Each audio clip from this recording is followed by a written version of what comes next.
What's going on, y'all? This video is going to be about the arteries within the thoracic wall and the arteries that kind of surround the scapula and make the scapular anastomosis. So we're just going to start from the heart, right? Okay. And then we're going to draw this. All right, so this is your aortic arch, kind of where it curves like right here. And then this is your descending aorta. From here, you have three things that kind of pop out, right? Your right side is a little different from your left side. But here on the left side, or the right side of your body, you have the brachiocephalic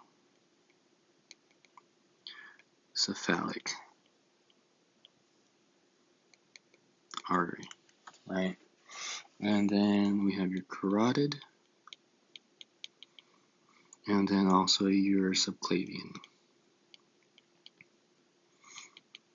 Okay, so when it comes to the arteries of the thoracic wall, it's important, so I'm just going to start from the beginning, right? It's just because we're already here. It's important to know that off of the descending aorta, you actually have your posterior intercostal arteries, right? Right, and that's going to be for ribs 3 through 11, and then your subcostal artery. And I'll go into why it's not 1 and 2. But you have these kind of branching off of there and going in and connecting with other arteries that we'll talk about. But we'll be kind of going, so off of the brachiocephalic, you have your subclavian, right? Okay. Off of the subclavian, you're going to have your internal thoracic.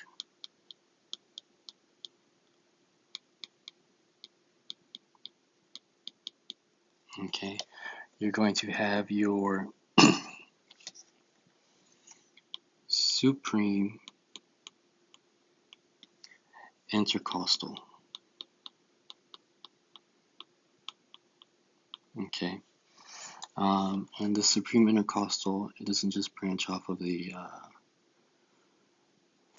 subclavian, it'll actually come from the costocervical trunk. Okay. And that has a few other branches, but we won't talk about that. Your internal thoracic is going to provide the anterior intercostal arteries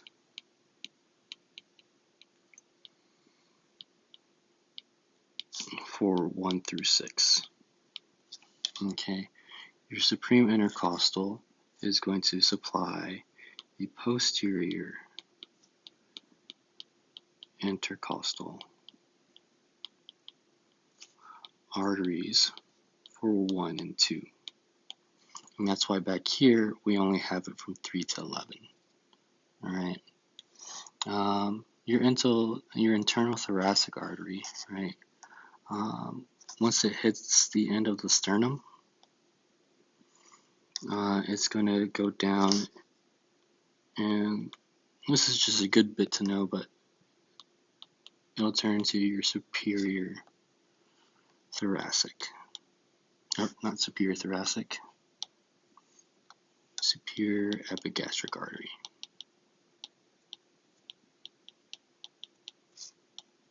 Okay. Your anterior intercostal artery is also going to split and run at the inferior edge of your rib cage, and that's going to be your musculophrenic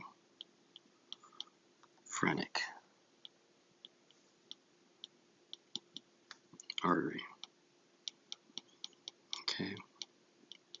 And this one is going to feed into the anterior intercostal arteries. Okay. So just kind of throwing words at you doesn't really help me when I'm learning. So I'm going to draw it out a little bit, okay? So here is your manubrium, sternum, and then your xiphoid, right? Your internal thoracic is going to run along here, right? And then we'll do ribs 1, 2, 3, 4, 5, 6, right? And then kind of do this one like that. Oh, that's too long. There we go. Okay, that's a little better. I just want to take off a little bit. Here we go. Okay. Right, and then so that splits, that goes down. That's going to be your superior epigastric, right? And there's one that kind of runs around this way, and that's going to be your musculophrenic. It's one word. I don't know why I did it in two, but yeah, musculophrenic, right? And so here you're going to have 1, 2, 3, 4, 5, 6, right? And then you're going to have 7, 11, or 7, 8, 9, 10, 11, right? And these are going to be your anterior, okay? So then kind of we're going to switch sides a little bit. So then up top we have your two that come from the superior internal intercostal artery, and that's going to connect with these two like that, right? And then the ones that come off of your descending aorta, right? That was your descending. That's going to connect with those guys like that. And it's going to do that for all of them, right? So it's going to do one, or it's going to do 2, 3 through 11, and then your subcostal, right? Because that last one, that last rib is just kind of hanging out like right here by itself, right? But that's how that kind of works out within the actual thorax, or thoracic wall. So those are those guys, right? So let's go back up here. So we know you have your internal thoracic, your supreme intercostal. Those are the ones that kind of provide arteries there. And then your internal thoracic, your musculophrenic are going to do your anterior intercostals. Your supreme intercostal and the descending aorta are going to make up your posterior, right? And there's two more guys that make up the arteries of the thoracic wall. And these two other guys are not going to be off the subclavian, but they're going to be off of the axillary. So I'm not sure if I said this already, but let me erase this a little bit. There we go. Reconnect that guy. Oh no.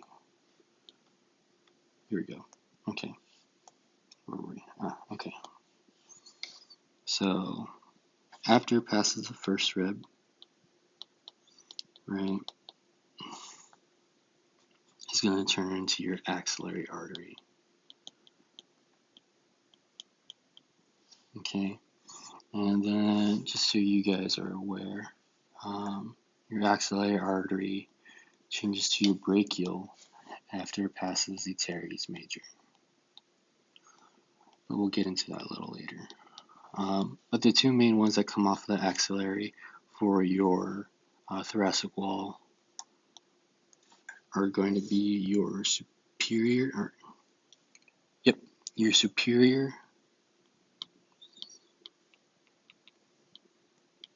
thoracic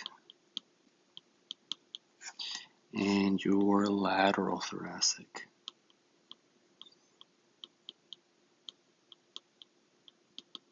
Okay, and if I were to draw that out, here's that. Here's your rib cage. Ooh, it looks terrible.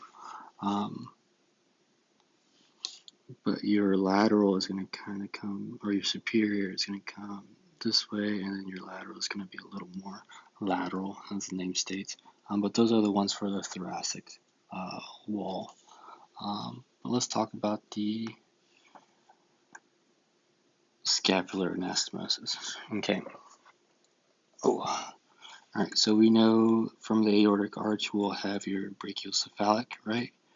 And then from, there we go, can make that bigger. Let's do that. Alright, so you have your brachiocephalic, and then you're going to have your subclavian. Okay, and then your subclavian is going to turn into your axillary.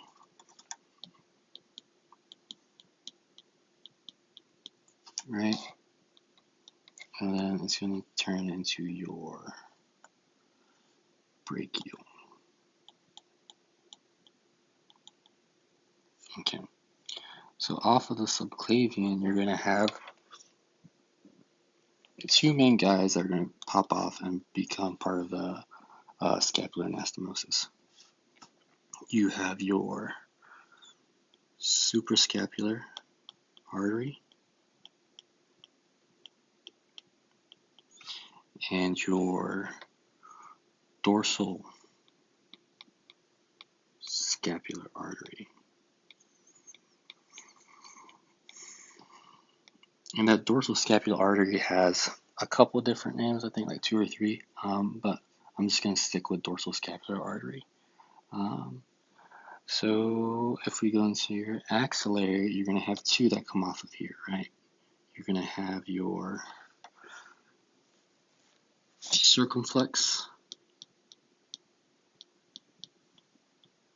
scapular artery. Oop, there we go. And your thoracodorsal artery, right? And so these are the main 4 that kind of make up what is the scapular anastomosis. But let's draw that out real quick. Okay, so this is going to be your medial border, right? Let's make that a little longer. That's going to be your medial border. We have that. I don't like that. I'll do it one more time, right? Oh my god, I can't draw this. Alright, let me try this. Reposition myself. Okay, so you have top angle or superior border, medial border, and then your lateral border, right? And you have your spine that kind of does this thing, and does that like that. Okay, you guys get the idea. Okay, and I'm also going to go ahead and just kind of draw. This one's going to be crappy, but here we go. Cool. And that's going to be your humerus, right? So the suprascapular, he's going to come off, and let's do this actually. Draw a little more. So this guy right here is going to be your subclavian. Okay. And then teres major is going to come off here, and he's going to come on like somewhere around here, right? And so we'll kind of draw that like that, and that's going to be your line for your teres major.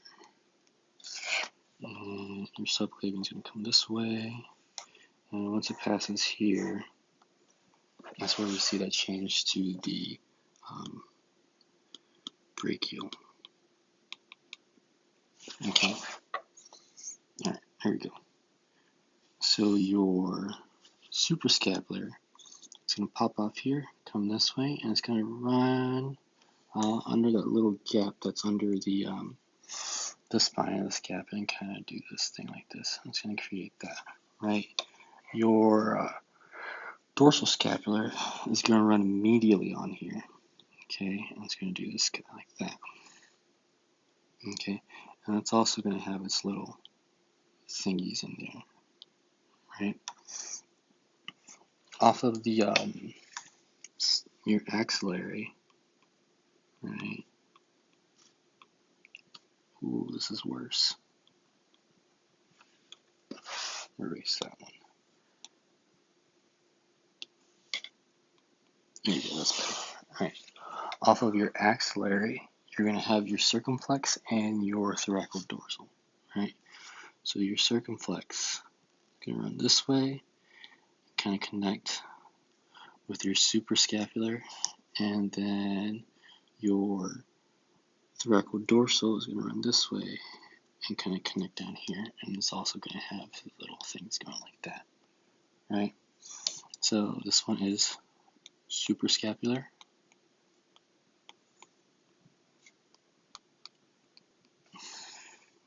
This one down here is your dorsal scapular.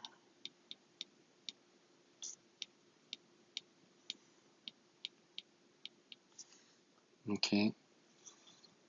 This one here, your thoracodorsal.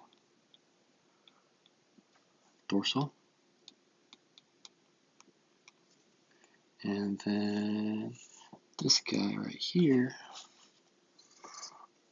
is going to be your circumflex scapular artery. Here we go. Right. And these are all arteries, guys. Just gonna write that. Okay. And so these are I would say the four main that kind of make up the anastomosis. That's right there. Just because we are starting to move into the shoulder and everything, and we'll be getting into the arms. I think you guys should know that you also have your posterior and anterior circumflexes for the humerus, and those guys come off of the axillary as well. So that one will be your anterior, and this one will be your posterior. So here we'll have your posterior circumflex artery, and this guy is going to be your anterior circumflex artery. Okay, and that's kind of what the scapular anastomosis looks like. But let's kind of go back from the beginning, right? So at your heart, you have your brachiocephalic, and that goes to the right side of the body, right? And this is kind of looking at it from an anterior point of view. But your brachiocephalic is going to split into carotid. We'll write it down here. Carotid. That's way too thick. Here we go.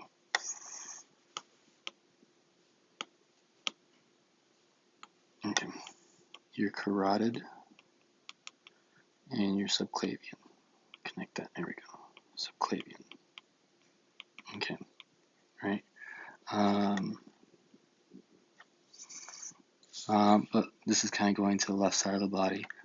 You have your carotid that comes up here, your subclavian that comes up here, and then off of for the thoracic wall arteries, off of the descending aorta, which is this guy right here. I'll just write that too. Off of your descending aorta, right, you're going to have the posterior intercostal arteries for 3 through 11 and the subcostal artery. For the anterior, let's just do posterior. For the posterior intercostal arteries, those are going to come off, like I said, from the descending aorta for 3 through 11, and 1 and 2 are going to come off of the supreme intercostal artery, right? And just so you guys know, this one does split into two, and it just goes to first and second. And then for the anterior portion, or the anterior intercostals, you have your internal thoracic, which is going to turn into your musculophrenic and your superior epigastric. But your internal thoracic is going to supply your anterior intercostal arteries 1 through 6, and the musculophrenic is going to do 7 through 11. 12 is your subcostal, and that comes from the descending aorta. But another thing to point out is just remember that the supreme intercostal comes from the trunk of the costal cervical trunk, or comes from the costal cervical trunk. And then, I don't think I said it, but once you're from the brachiocephalic, once your carotid splits off, your subclavian splits off right after that. Let's go back here. And so you'll have, this will be your subclavian, right? Ooh, that was terrible. But you have your subclavian. After it passes over the first rib, you'll have your axillary. And from the axillary, you'll have the superior thoracic and lateral thoracic. Those two make up kind of like the outside, and they kind of run anteriorly on the surface. After that, it'll turn after it passes the after it passes teres major, it turns into your brachial. And then your suprascapular, or your scapular anastomosis. You have 2 from the subclavian and 2 from the axillary. From the subclavian, you have your suprascapular artery and your dorsal scapular artery. These 2 guys. And then you're going to have 2 from the circumflex, or 2 from the axillary, which are your circumflex scapular artery and your thoracodorsal. And it kind of makes sense where they kind of go to. Your suprascapular is going to go kind of like on top of it. Your dorsal scapular is going to run medially. Because the circumflex and the thoracodorsal are coming off of the axillary, they're going to come more laterally, or from the lateral side. And your circumflex kind of wraps here and connects with your suprascapular. And then your thoracodorsal is going to run on the lateral side and meet up with your dorsal scapular. And this is just a little extra thing for y'all. But yeah, that's all I got, man. Have a good one. Good